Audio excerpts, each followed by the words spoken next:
Hello, Levine Academy. As I spoke to you earlier, in at least one of your Judaic Studies classes for about 1 month, you will learn about Zionism and Israel. Again, Zionism is the idea that Jews should have their own country and their own state in the land of Israel. Now, there are many arguments for this.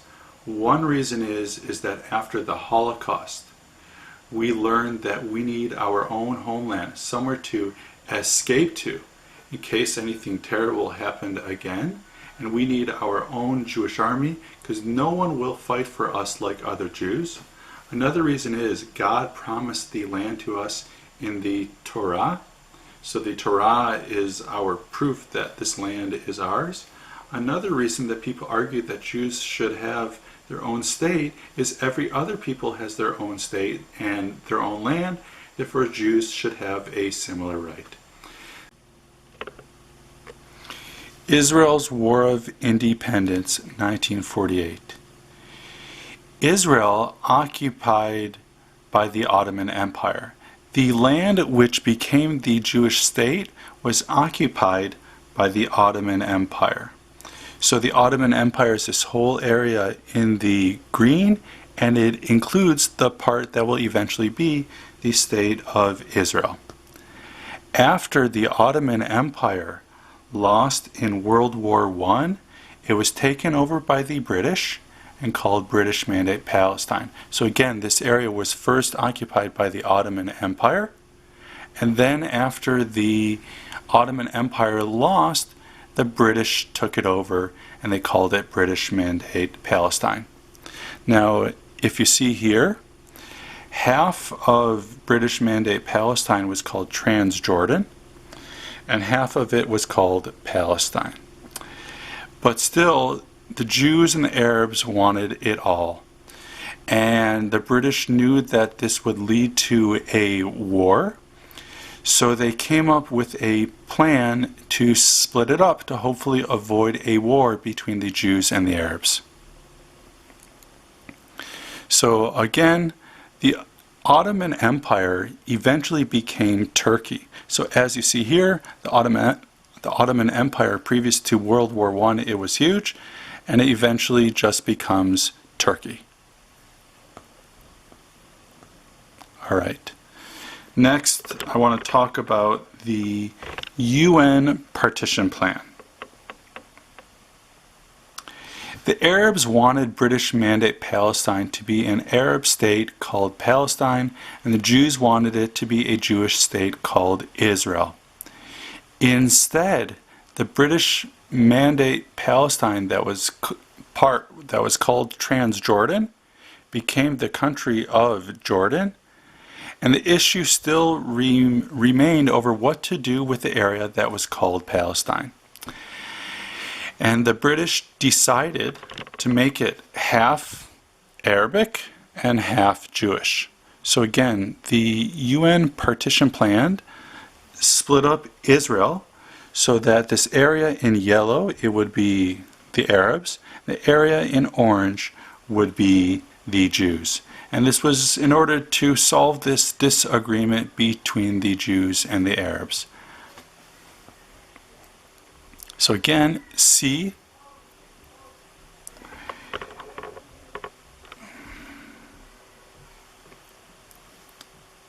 the UN Partition Plan, the plan in 1947, which was made official by the United Nations to split Palestine into a Jewish and Arab state, was called the UN Partition Plan. It was made to be a compromise and solve the issue of the disagreement between the Jews and Arabs who both claim the same land.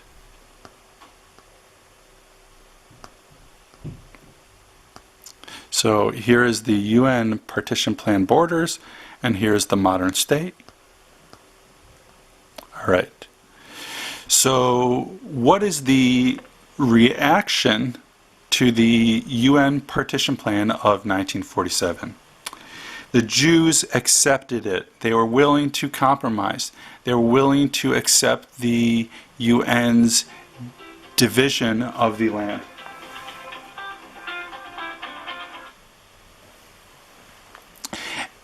and the Arabs rejected the plan. So in 1948, the first Jewish Prime Minister of Israel, David Ben-Gurion, declared a Jewish state in 1948. Now, as you see here, here's like these famous pictures. David Ben-Gurion, he was a real character. He was into Buddhism, Eastern ideas, and he believed by standing upside down, blood would go into your brain and it would help you stay healthy. Now, once the Arabs rejected this plan, 5 Arab armies of the countries of Lebanon, Syria, Jordan, Iraq, and Egypt all attacked. So again, the Jews were willing to accept this plan, and they declared a state, and the Arabs said, no, all of Palestine is ours, and they invaded.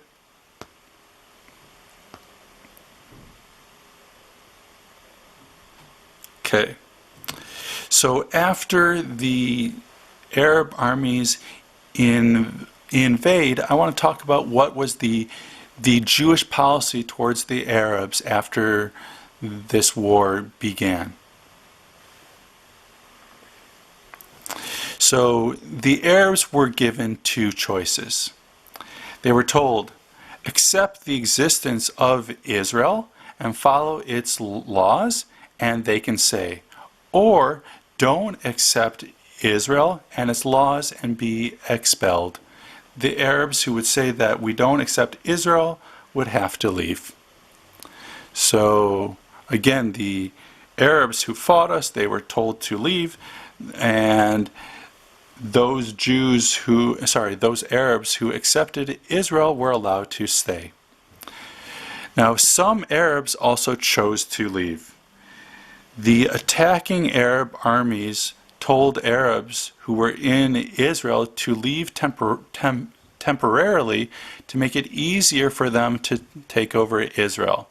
They were promised by the 5 attacking Arab nations that they could return after they won to make way for the invading Arab armies.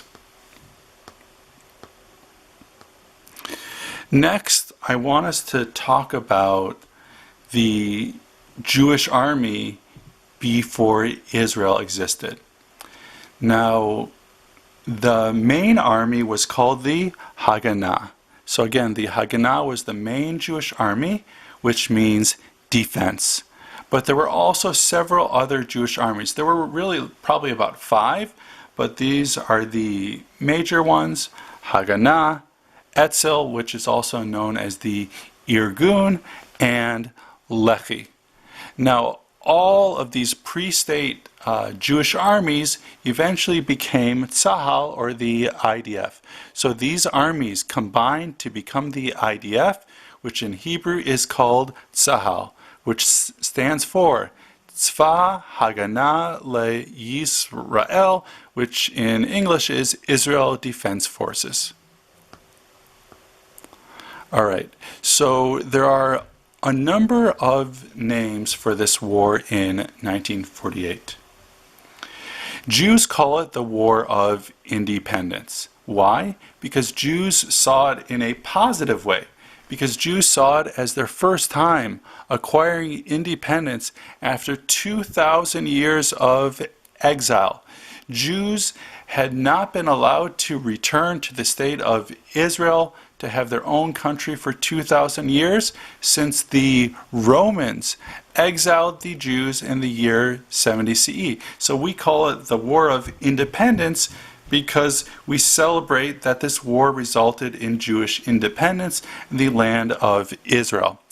On the other hand, the Arabs call it Nakba. Nakba in Arabic, which means catastrophe. So the idea is the Arabs saw this war in a negative light because they lost this land that they claimed to be theirs. The Arabs call the war Nakba because they see the results of the war as a catastrophe. In their eyes, it was a catastrophe in that land that was supposed to be an Arab state of Palestine became the Jewish state of Israel. It was occupied by a people who the Arabs saw as foreign invaders. So the Arabs believed that the Jews had no right to this land and that they were foreign invaders. Now, on the other hand, our attitude was, this was our land. We lived there 2,000 years ago, and it was the Roman who kicked us out. This is our land. This is the land that we have lived in for thousands of years, the land which Hashem had promised to our Avot, our forefathers, and we had lived there for thousands of years. And we saw this as only a temporary thing until we return to our homeland. Alright, so this war, the War of Independence of 1948, it is seen as a great triumph, almost like a miracle, in that 5 Arab armies faced off against a much smaller Jewish army, and the Jewish army actually won. And that's why it is celebrated on Yom Ha'atzmaut as a holiday. One reason why it's celebrated as a holiday is because we finally won our homeland that we had prayed for thousands of years. The second reason why this war is seen as a holiday, the second reason that we celebrate it is that 5 Arab armies, much better armed, much larger, faced off against one Jewish army, a much smaller army, lesser armed, and yet we won. That's why we celebrate this war on Yom Ha'atzmaut. Alright, so next I want you guys to open up the PDF that's posted on Schoology that says War of Independence 1, and then also open up the handout that says Handout 1, War of Independence, and then you are going to work on the questions on a Google document, and I want you to call it War of Independence Adam or War of Independence Geordie. Okay, so call it War of Independence plus your name. Alright, I hope that you understood everything and that you'll have no problem finishing it. Alright, go Adonim Shel HaMishnah, Masters of Mishnah.